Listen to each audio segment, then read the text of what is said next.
Estamos de volta com o programa Direção Espiritual. Obrigado você que participa conosco, você que nos escreve, você que nos assiste todas as quartas e depois nas nossas reprises, no sábado às 8, às 20 horas, né? E depois de domingo para segunda, à 1 da manhã. Boa noite, Christian. Tudo bem com a sua pessoa?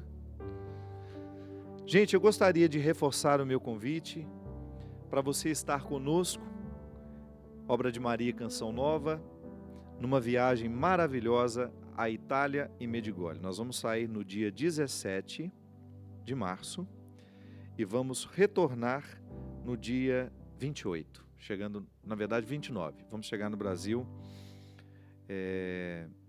Uma viagem lindíssima, onde nós vamos passar por Roma, Assis, Cássia, São Giovanni de Rotondo, que é a terra de São Pio, né? Padre Pio.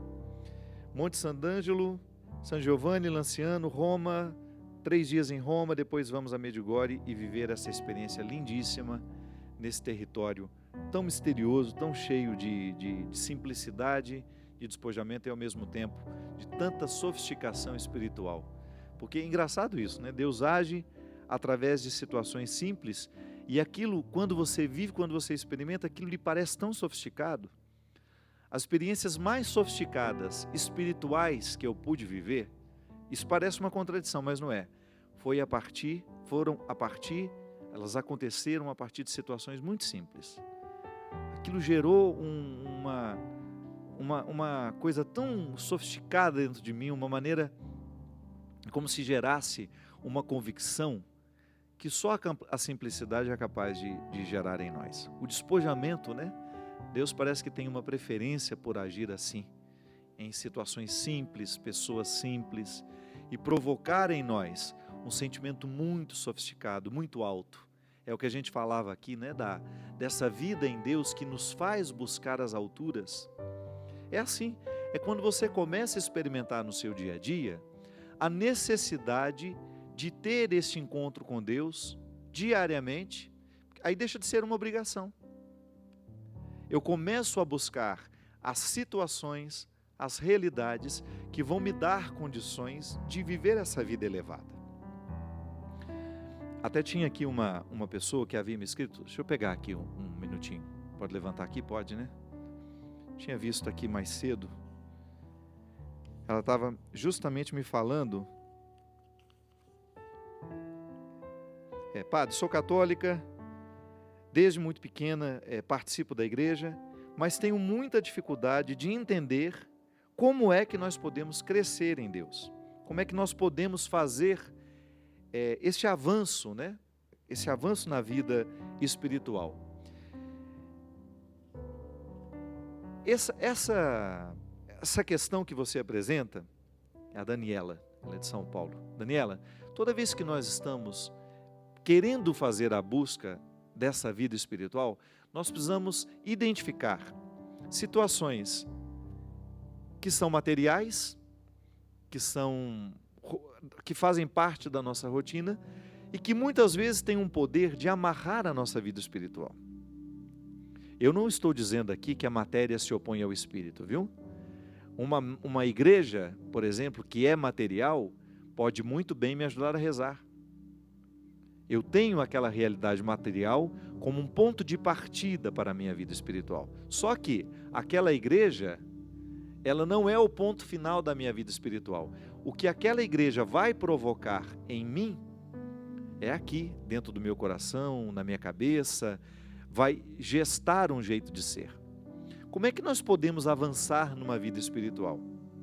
Identificando naquilo que é vida material, o que pode ser uma amarra para a vida espiritual ou aquilo que pode ser um impulso.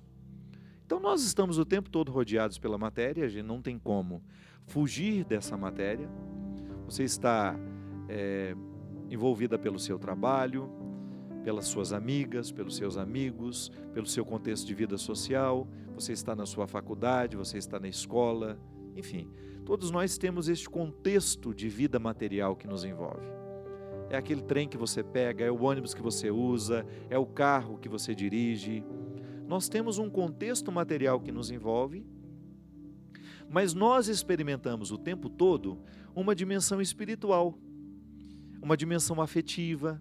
É um pacote que é difícil de diferenciar, né? Isso é afetivo, espiritual, isso é psíquico, espiritual. Pode dar o nome que você quiser. O fato é que nós não somos apenas materiais. Só que, de acordo com o estilo de vida, com o tempo que a gente vai dedicando às situações, pode ser que eu passe boa parte do meu tempo cuidando da matéria, envolvido demais com as questões materiais e sem muito tempo para cultivar uma vida espiritual, uma vida afetiva, que é toda essa dimensão que não está visível, que eu não posso apalpar, mas que faz com que eu continue em pé. É o sopro que me faz parar em pé, né? É interessante isso. Ânima, alma, é isso, é o sopro que faz uma realidade viver.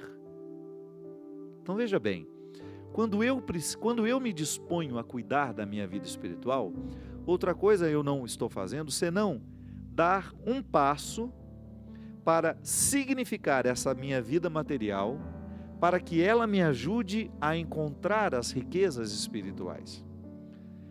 E é interessante porque a gente começa a fazer um caminho de crescimento que vai lhe dando condições de valorizar o que é material, mas ao mesmo tempo não se apegar de maneira desordenada ao que é material. Porque é claro que você tem o direito de amar a sua casa. Amor mesmo, cuidado. Quem ama estabelece um vínculo que põe a gente na perspectiva de cuidar, de valorizar. É claro que é diferente o amor que você tem pela casa do amor que você tem pelo filho. Porque ali existe uma reciprocidade. Amar uma pessoa é diferente de você ter um amor por uma estrutura. Mas não é nenhum problema a gente dizer que nós temos um amor pela estrutura onde a gente vive. A gente se identifica com aquelas paredes, com aquelas cortinas, com aquele cheiro, não é? É tão bom quando a gente, depois de uma viagem, volta para casa e você sente o cheiro da sua casa, o cheiro da sua cama, o cheiro do seu guarda-roupa. É tão agradável. Então ali existe todo um conjunto de significados que faz com que você se sinta harmonizado. Isso é amor. É você entrar no ninho onde você se sente acolhido. Mas é claro que ali, se não existem pessoas que te amam, que te recebam, que te acolham, essa riqueza material não tem muito sentido. Então nós, à medida que nós fazemos este avanço na vida espiritual, que é o cultivo dessas realidades elevadas, que São Paulo diz, quando a gente começa a cuidar para que não prevaleçam em nós as realidades mesquinhas, as realidades que nos jogam para o chão, você começa a ficar elevado e você vai valorizar a matéria de uma maneira diferente. Então a vida espiritual é essa oportunidade que a gente tem de mudar as nossas perspectivas. E é interessante porque eu identifico que a vida espiritual, qual é o termômetro que você tem para saber se você já alcançou um crescimento ou não? Digamos que eu quero analisar o crescimento que eu tive espiritualmente falando no último ano. Então 2014 foi um ano pesado, foi um ano difícil para mim. Então eu observei que eu fiz crescimentos espirituais a partir das dificuldades que me foram próprias. Até os rompimentos que eu precisei viver em 2014, que foram num primeiro momento dolorosos, depois eles demonstraram ser uma experiência de libertação pessoal mesmo. Não é que o outro seja ruim, não é que a pessoa fosse ruim, não. É você que vai tendo capacidade de reconhecer que você precisa dar passos de autonomia, de liberdade interior e de colocar as pessoas no lugar certo até para você amá-las melhor. Isso acontece. Espiritualmente, o ano passado, o meu crescimento, a minha maturidade estava intimamente ligada àquilo que eu perdia, não àquilo que eu ganhava. Ganhei muita coisa em 2014. Foi um ano de muitos ganhos. Fiz projetos importantes na minha vida, mas eu perdi muito. Eu não aprendi muita coisa no momento que eu ganhava. Eu aprendi muito no momento em que eu perdia. Essa maturidade só é possível à medida que a gente vai dando uma dimensão espiritual para a perda. Isso é vida espiritual. Quando você espera que o tempo lhe traga a resposta, você se desamarra das suas ansiedades e se desobriga de ter as respostas todas naquele momento, e você permite viver. Eu quero fazer a experiência do despojamento, de não ter a resposta hoje. Eu quero aprender a dormir alguns dias com a dúvida. Por que isso aconteceu? Não sei, mas aconteceu. E saber, talvez nem responda. Às vezes a resposta não responde nada. Por quê? Porque o coração está em busca de uma outra resposta, que só vai ser formulada depois de muito tempo passado, distante daquelas perdas que me fizeram sofrer tanto. Então, o prejuízo, num primeiro momento, ele pode ser danoso para nós, ele pode nos causar muito sofrimento, mas depois que o tempo passa, você olha para ele e fala, que bom que eu perdi naquela hora. Que bom que naquele momento o meu chão foi retirado. Por quê? Porque pode ser que aquele chão estivesse me prendendo a ele. Que bom que você teve que abrir mão daquilo que foi tão difícil de abrir mão naquele momento. Aí depois que o tempo passa, você olha e percebe que foi fundamental para o seu crescimento humano ter vivido aquela desinstalação que aquela perda havia provocado. Isso tudo é vida espiritual, minha gente.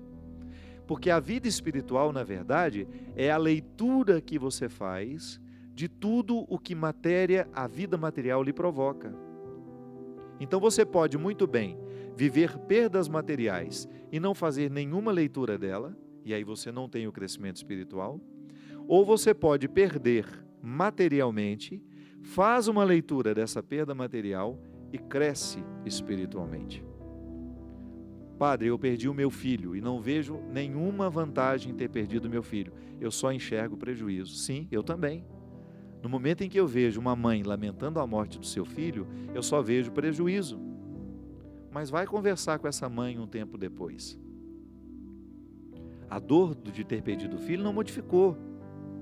Pode até ter modificado a saudade, vai ficando mais leve, né? O tempo vai ajudando a curar. Mas ela começa a alcançar algumas dimensões do seu coração que aquele sofrimento só poderia fazer. Aí de repente ela descobre tantas dimensões da vida dela, que aí você identifica que aquele filho soprou uma vida naquela mulher no momento da dor. É impressionante, minha gente, basta a pessoa permitir que isso aconteça, porque às vezes nós ficamos tão amarrados à nossa dor, e existe um fato que às vezes também nos prejudica muito, que é aquela obrigação de sofrer que às vezes a gente tem. Tem gente que já poderia ter superado o luto há muito tempo, mas acha que não pode. Tem medo do que o outro vai pensar, tem medo de como o outro vai, nossa, ela perdeu um filho e ela já está nessa alegria toda. Então nós estamos tão amarrados ao que o outro está pensando sobre nós, que muitas vezes nós não nos permitimos dar esse avanço na vida espiritual, porque ficamos amarrados nessas mesquinharias. Então, quando eu interpreto até a perda de um ente querido como uma oportunidade de recrutar dentro de mim forças, coragem, disposição, fé, eu estou dando uma dimensão espiritual àquela perda material. Que a perda de uma pessoa é também matéria, é o corpo que deixa de andar pela casa, é o corpo que já não mais se senta à mesa para tomar as refeições junto com você, é o corpo que você deixa de abraçar, que você deixa de cuidar, que deixa de dormir ao lado. Tem toda uma dimensão material, e é claro, tem a dimensão afetiva, psíquico, espiritual, que depois você vai administrando junto, é tudo de uma vez. Pode ser que num primeiro momento o que mais nos doa, o que mais seja difícil de administrar, seja essa perda física mesmo. É o outro que deixou de existir. É o outro que deixou de viver, de estar aqui ao meu lado. Mas enfim, nós não podemos mensurar o tamanho de uma perda. O tanto que a gente perde no momento que perde. É impossível, essa conta não fecha nunca. Agora, que as dificuldades da vida, as perdas materiais, nos ajudam a construir uma vida espiritual bem solidificada, eu não tenho dúvida disso. Vejo o tempo todo acontecendo ao meu lado. Pessoas que estabeleceram um crescimento fantástico na sua vida espiritual, porque souberam administrar as suas perdas e os seus limites. E aí nós vamos fazendo, Daniela, é como se a gente montasse um itinerário de crescimento. Você começa a perceber, por exemplo, o que está segurando, impedindo o seu crescimento espiritual. Porque como é que nós podemos analisar uma pessoa espiritualmente mais elevada? É quando ela é mais preparada para perder. Se você quiser saber como é que eu sei que uma pessoa está espiritualmente elevada, é a capacidade que essa pessoa tem de perder materialmente. Pode parecer uma contradição, mas não é. Desde o início do cristianismo, quando você tem lá os monges que vão para o deserto, os padres do deserto, que começam a fazer lá a experiência mística do total despojamento, de não terem nem mesmo onde morar, de não terem onde viver, né? Não ter onde reclinar a cabeça, e essa também é uma palavra de Jesus. Você começa a identificar que o cristianismo, que a religião, vou falar de uma maneira geral, porque eu encontro muito esses valores também nos budistas.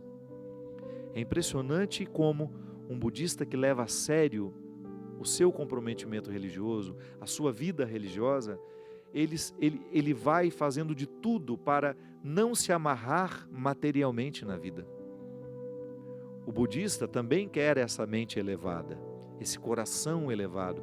O budista também busca as coisas do alto, que é justamente o estado que eles esperam tanto, que é o nirvana, onde não existe nenhuma ansiedade, nenhuma preocupação. É o estado zen, né? Como eles dizem.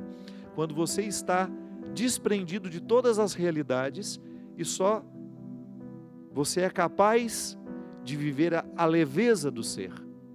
Gente, o cristianismo não quer outra coisa. Essa leveza, esse despojamento, é o que Deus vai nos proporcionando a cada sacramento vivido. Você vai lá, confessa os seus pecados, você joga no colo do padre, né? Tudo aquilo que era peso dentro do seu coração. O padre tem o poder de lavar o seu coração de todas as suas iniquidades. Olha que beleza isso, pelo poder sacramental que lhe foi conferido. Ele é ordenado sacerdote do Altíssimo. Ele é um outro Cristo ali agindo, fazendo pelo povo o mesmo que Jesus fazia naquela época. Então, se Jesus perdoava pecado, o padre também pode perdoar, porque a vida do padre está incorporada à vida do Cristo.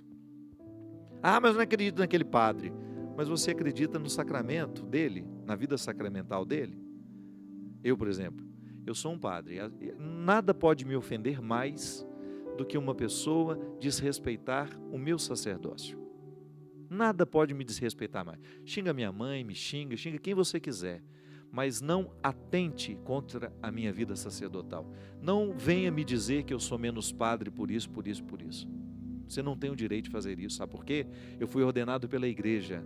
Eu fui ordenado pela igreja que está intimamente ligada ao mistério de Cristo. Então não é uma opinião sua que vai modificar o que Cristo fez na minha vida. Por isso nada pode ser mais odioso para mim do que uma pessoa colocar em questão o meu sacerdócio. Coloque a mim, coloque o ser humano, mas não o meu sacerdócio. Então, quando eu tenho a oportunidade, como padre, aliviar os seus pecados, você está assumindo essa leveza que lhe proporciona chegar ao alto. Realidades pesadas não nos deixam subir. Não é assim que funciona? Se o coração está pesado, ele fica incapaz de buscar as coisas do alto. Agora, se ele está jogando fora diariamente os lixos que ele vai armazenando, com os relacionamentos que ele tem, com as realidades que vão pesando, sendo doídas, difíceis para ele, ele vai fazendo essa reciclagem no dia a dia e ele continua apto às coisas do alto. É assim que funciona. Não há outra maneira, minha gente. A vida espiritual, em qualquer que seja a religião, se essa religião estiver comprometida com o amor a Deus e o respeito ao ser humano, ela não vai propor outra coisa, senão assumir esses valores que nos tornam mais leves e desprendidos. Sabe por quê?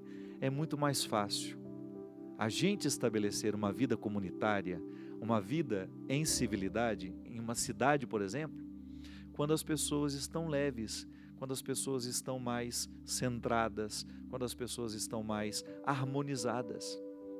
A religião deveria ser um processo harmonizador. deveria nos proporcionar diariamente, pela prática religiosa, a capacidade de nos tornar mais leves. Aí você vai vendo concretamente na sua vida o poder desse discurso religioso que nos convence de que é bom a gente largar aquilo que nos pesa para trás. Você já parou para pensar que muitas vezes na sua vida você emperra o seu crescimento humano porque lhe falta leveza?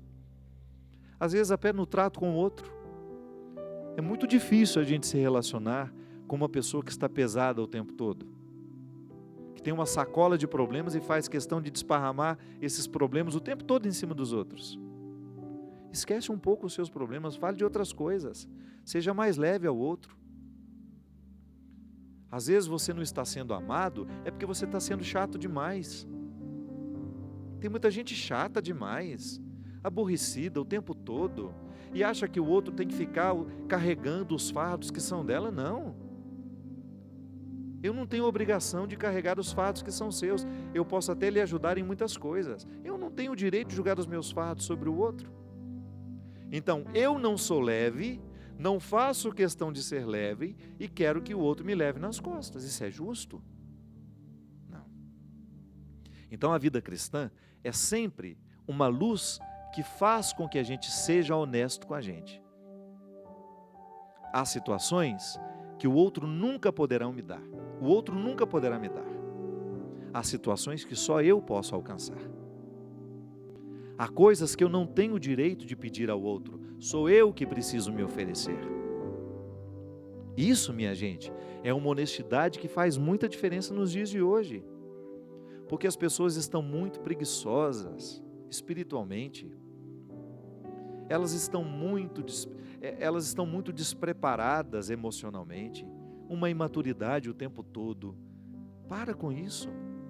Começa a ser mais realista, começa a ser mais verdadeiro com você. Você merece essa honestidade. Deixa de ser hipócrita com você mesmo, que às vezes a gente vai sendo hipócrita com o outro e de repente a gente deixa de perceber que nós estamos sendo hipócritas com a gente mesmo. E essa é a mentira mais nociva. É quando você mente para você mesmo. É quando você joga sobre você diariamente um caminhão de mentiras que nem você acredita. Deixa de bobagem, despoje-se. Jogue fora os seus excessos. Permita que Deus haja no seu coração assim, da mesma maneira como o Padre age na vida de um fiel, retirando do coração dele todos os excessos, tudo aquilo que não valeu a pena da vida. É tão bom quando você se surpreende com a leveza do seu coração, sabe? Com aquela felicidade, como dizia Guimarães Rosa, felicidade nos acontece, felicidade são horinhas de descuido. É quando você não está nem percebendo e de repente aquela leveza toma conta do seu coração, não tem motivo, não tem razão e você se sente feliz. Isso é fruto de um crescimento espiritual, Daniela, que eu preciso alcançar, que todos nós precisamos. Falta vida espiritual na nossa vida, sobra matéria. Pode observar, nós ocupamos demais o nosso tempo com realidades materiais, com situações materiais, e nos falta aquele tempo reservado à construção do espírito, a essa vida íntima que só Deus pode nos dar. Derrame sobre nós a bênção e a proteção do céu. Ele que é Pai, Filho e Espírito Santo. Amém. Até a semana que vem, se Deus quiser. Sei que os que confiam no Senhor revigoram suas forças se renovam. Posso até cair ou vacilar, mas consigo levantar, pois recebo dele asas, e como águia me preparo para voar. Eu posso ir muito além de onde estou, vou nas asas do Senhor. O teu amor é o que me conduz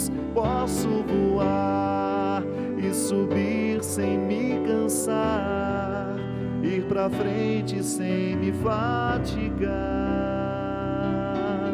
Vou com asas como águia, pois com